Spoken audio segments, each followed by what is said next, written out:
Hello, in this video I'm gonna show you how to fix the problem when you want to install Call of Duty but it's not visible on your Google Play Store.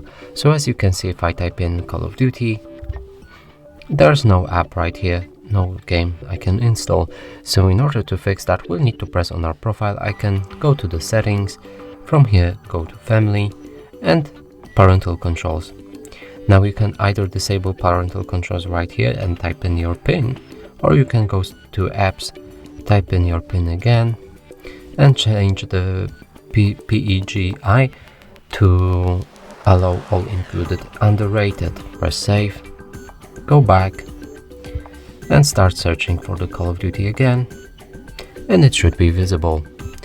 And that's it for this video. Hope you like it. Please consider subscribing to our channel, leave a like and a comment below.